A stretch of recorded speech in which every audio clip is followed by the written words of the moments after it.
Hello class, we're about to start section 3.4, but before we actually get to section 3.4, we need to take a look at this page here. It's a couple pages before 3.4 in your course pack. It's called Steps for Solving an Equation. Okay, now, step 1 is for you to understand the problem. Step 2, define the variables, like tell what the variables are equal to, okay, or what the variables represent. Step 3, translate the problem into an equation. Then step 4, you will solve the equation. And then finally, step 5, you will interpret the results. So, these are the 5 steps you need in order to solve an equation. Now we're going to scroll down here where you would see that it has been typed out the 5 steps, but step 1 and 2 has been combined. So here on the next page, it says the problem solving process. So the first thing is understand the problem, but it also have define your variables. And you can read that at your leisure. Step 2, translate the problem into an equation. Step 3, solve the equation. And step 4, interpret the results. Okay, now we go here to 3.4. It says linear equations in one variable and problem solving.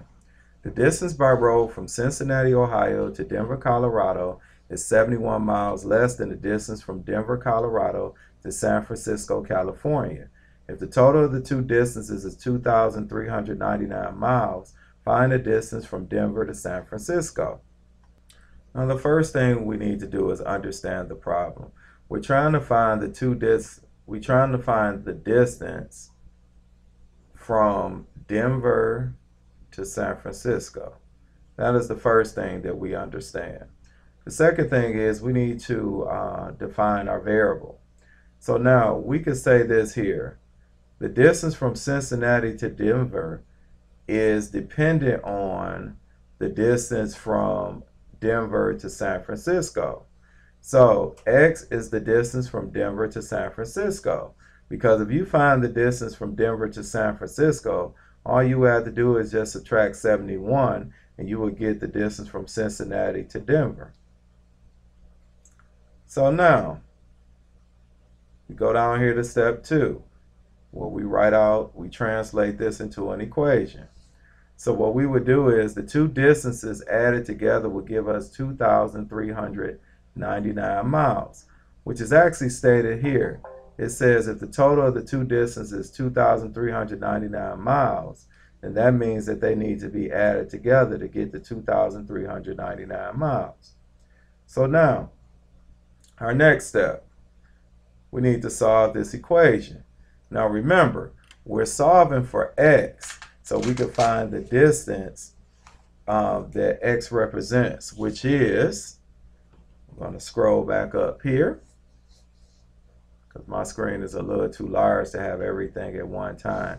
X is the distance from Denver to San Francisco. Now, if we look here, we want the distance from Denver to San Francisco. So once we find x, we will have our answer. So let's go through and solve this problem here. Now, we will have here, we have x plus x minus 71 is equal to 2,399. And we know that's miles. Now, we need to get rid of this parenthesis. There's nothing we could do inside the parenthesis, no exponents. And since there's a plus sign here, we could just drop the parenthesis. So we have x plus x minus 71 is equal to 2,399 miles. Now, x plus x is 2x minus 71 is equal to 2,399. Now, we need to get x by itself, so we will add 71 on both sides. So we will have 2x is equal to 2,399 plus 71 is 2,470. Now we will divide each side by 2, and we will have x is equal to 1,235 miles. Now, our last step is we need to interpret the results. So we could say the distance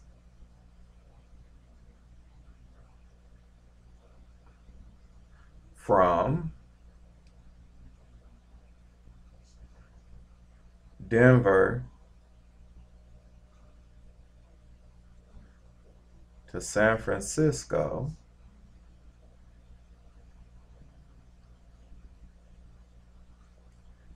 is 1,235 miles.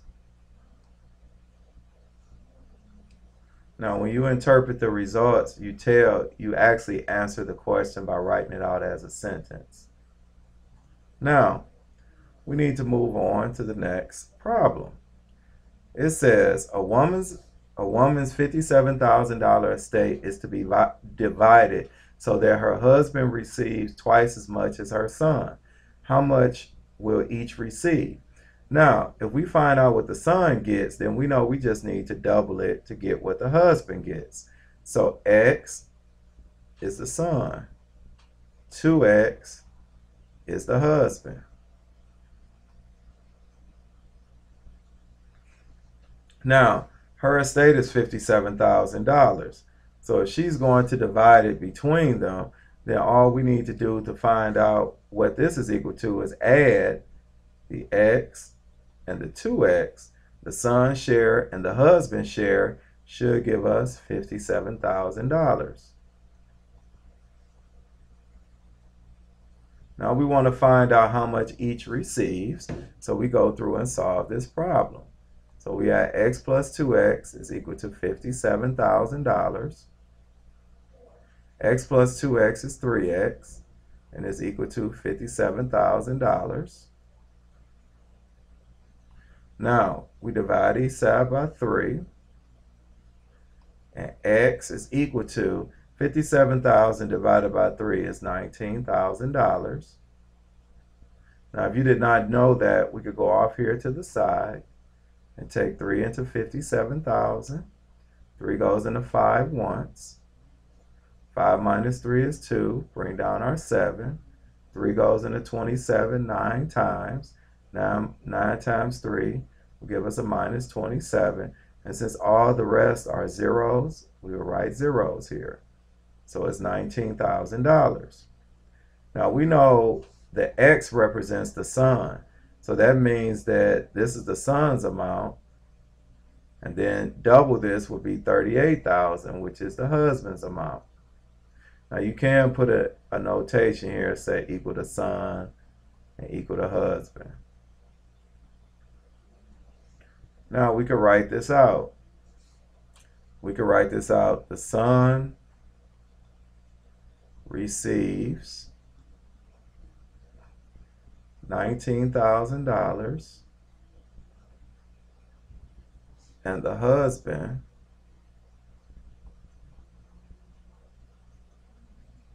receives $38,000.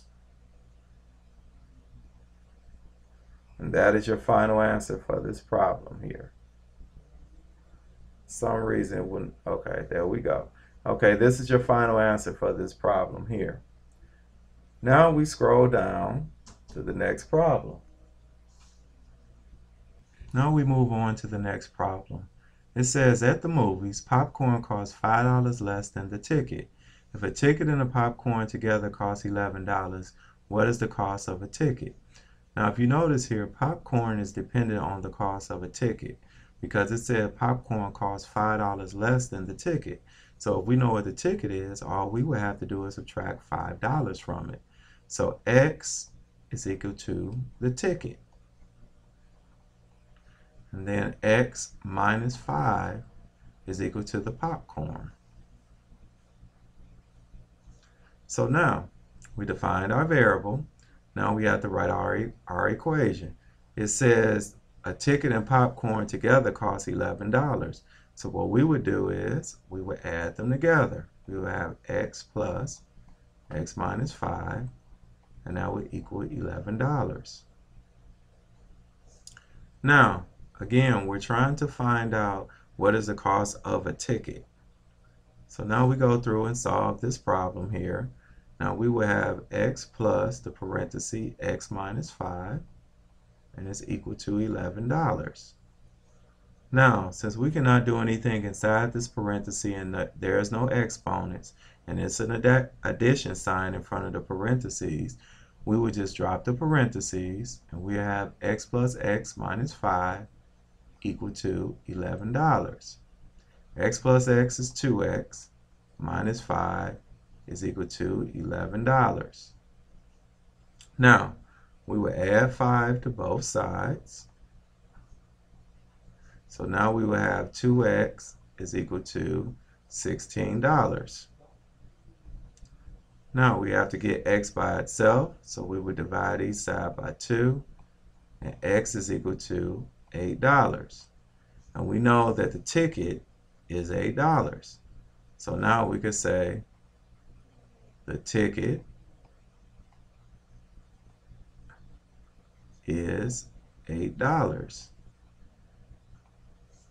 And we're done with that problem. Now, we come down to the last problem. It says the Alpine Valley Ski Shop sold 6 times as many downhill skis as cross-country skis. Determine the number of pairs of cross-country skis sold if the difference in the number of pairs of downhill and cross-country skis sold is 1,800.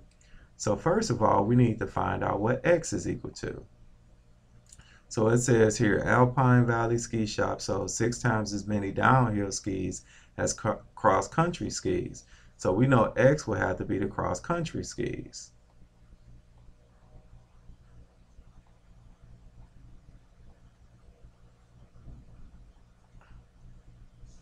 And then 6x will equal the downhill skis. Okay, now remember, we're trying to find out the number of pairs of cross-country skis sold. This is what we're trying to find. Now it tells us if the difference in the number of pairs of downhill and cross-country skis sold is 1,800. So what we will have to do is subtract. Downhill will go first, which is 6x, minus the cross-country skis, which is x, and that equals 1,800.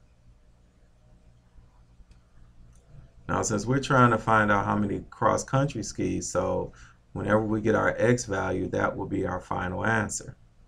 So now, we solve this equation. We have 6x minus x equals 1,800. 6x minus x is 5x equals 1,800. We divide each side by 5, and we will have x is equal to 5 goes into 1,800. Let's go off to the side here. 5 goes into 18 3 times. 18 minus 15 is 3. Bring down your 0. 5 goes into 36 times. 30 minus 30 is 0. We bring down this other 0 here. And now 5 goes into 0 0 times. So x is 360 skis. Now let's go back up here and look here. They asked us how many cross-country skis are sold. So we know x is our cross-country skis. So our final answer is there are 360 cross-country skis sold. And that is our final answer.